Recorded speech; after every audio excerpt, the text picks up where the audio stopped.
Yang kedelapan, minimal ketidaktahuan kita terhadap hikmah yang terkandung pada suatu ibadah akan memunculkan rasa penghambaan yang sejujurnya, di mana dia menjalankan ibadah semata-mata karena menjalankan perintah dari Tuhan yang telah menciptakannya. Ia patuhi perintah Allah itu karena ia menyadari bahwa dirinya seorang hamba dan Allah memerintahkan sesuatu karena Allah menyayanginya. Pasti ada rahasia yang indah di balik semua itu. Mari kita simak nasihat indah dari Imam Nawawi rahimahullah sebagai berikut. Sebagian ibadah tidak diketahui maksud dan tujuannya, semacam sa'i dan melempar jumroh. Allah membebani seseorang hamba untuk melakukan dua ibadah tersebut agar kepatuhannya kepada Allah semakin sempurna, karena jiwa tidak mengetahui hikmah yang terkandung di dalamnya, tidak pula akal. Tidak ada motivasi yang mendorongnya untuk melakukan perintah tersebut, melainkan semata-mata mematuhi seruan Allah. Setiap ketundukan yang sempurna kepada Allah Subhanahu wa ta'ala. Hikmah berikutnya adalah hikmah pelaksanaan dam ketika melaksanakan ibadah haji. Dam menurut bahasa berarti darah. Membayar dam adalah amal ibadah yang wajib dilakukan oleh orang yang melakukan ibadah haji dan umroh akibat sebab-sebab tertentu, baik sebagai konsekuensi dari suatu ketentuan tata cara beribadah haji yang dipilih oleh jamaah, apakah itu tamatu ataupun kirom, atau akibat sesuatu pelanggaran yang dilakukannya karena meninggalkan sesuatu yang diperintahkan atau justru mengerjakan sesuatu yang diharamkan dalam ibadah haji dan umroh.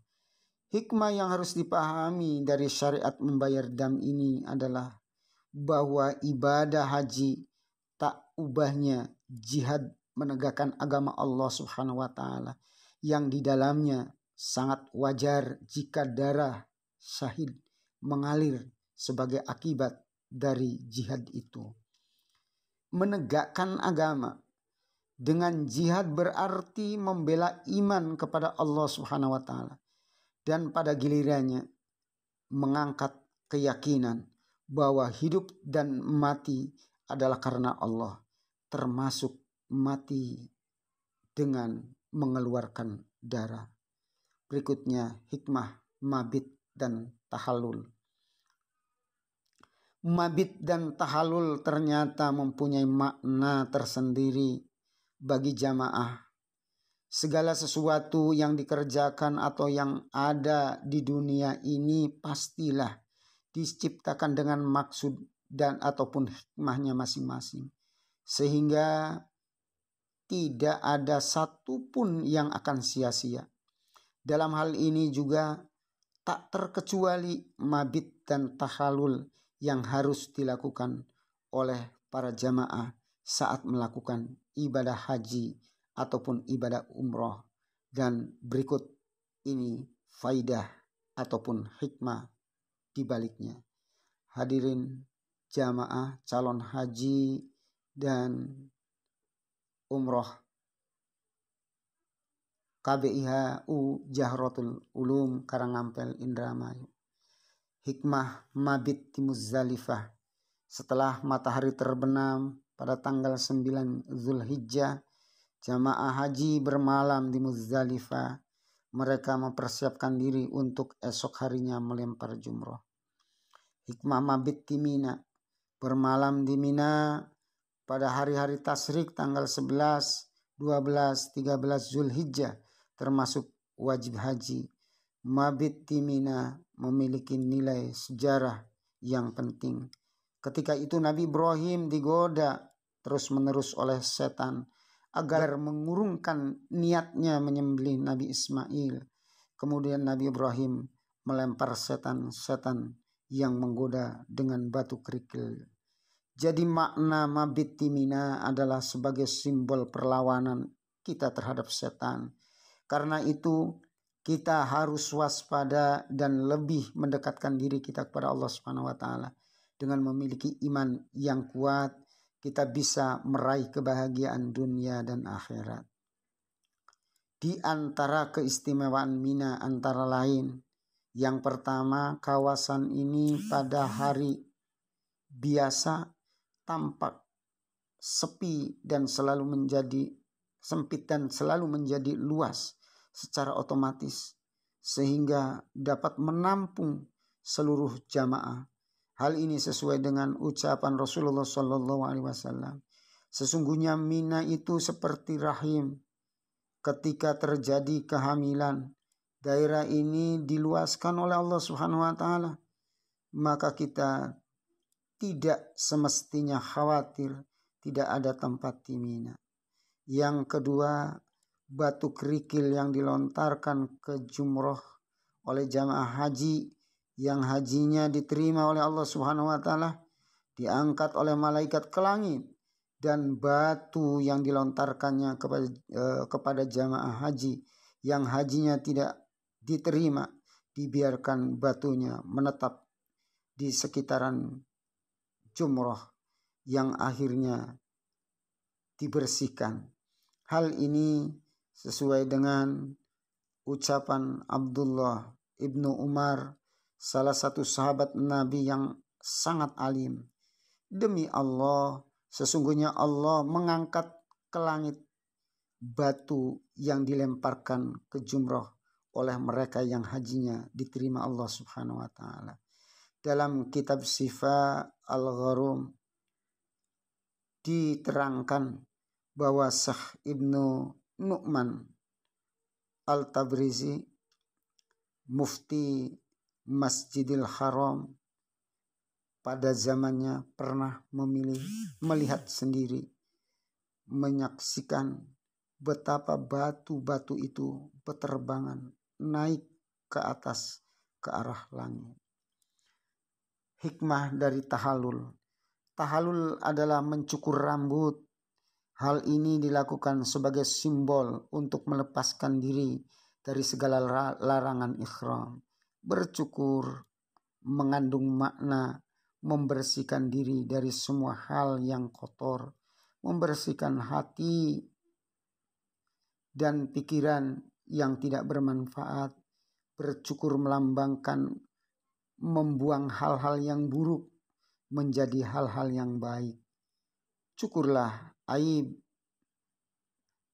lahir dan batin ketika mencukur rambut. Tinggalkan kebiasaan menuruti kehendakmu dan masuklah kepada perlindungan ke Masjidil Haram. Berputarlah di sekitar Baitullah dengan sungguh-sungguh mengagungkan pemiliknya, yakni Allah Subhanahu wa taala, dan menyadari kebesaran dan kekuasaan Allah Subhanahu wa taala. Tawaf wada, prosesi terakhir dari ritual ibadah haji. Perjalanan fitrah itu penuh dengan rintangan. Sejak awal penciptaannya manusia ditantang oleh iblis bahwa dia laknatullah itu akan bersungguh-sungguh menggelincirkan manusia. Maka sekali lagi sungguh menjadi sebuah tuntutan bagi manusia untuk membangun kesadaran dan komitmen yang sama untuk melakukan perlawanan dan peperangan kepada iblis dan bala tentaranya. Semua itulah tersimbolkan dalam prosesi Muzdalifah dan Mina. Pada akhirnya, setelah semua prosesi, rukun, ihram, tawaf, sa'i, wukuf, tahallul selesai, dan semua yang diwajibkan juga telah dilaksanakan dengan baik, ibadah haji dengan sendirinya telah tuntas. Perjalanan suci nan jauh itu telah melewati semua fase dan liku-likunya. Dalam perjalanan itu terjadi hiruk pikuk, sengaja ataupun tidak, semuanya akan menemukan tantangannya sebagai cobaan bagi dirinya. Kini tinggal satu lagi prosesi ritual ibadah yang seharusnya dilakukan oleh jamaah haji, yaitu tawaf wada atau tawaf selamat tinggal untuk kota haram dan suci, tanah suci. Hampir menjadi konsensus para ulama bahwa tawaf ini menjadi salah satu wajib haji. Perjalanan ini ada awal dan pasti ada akhir. Diawali dengan ikhram dan kini diakhiri dengan tawaf wada. Diawali dengan komitmen kesucian, kembali ke asal yang tidak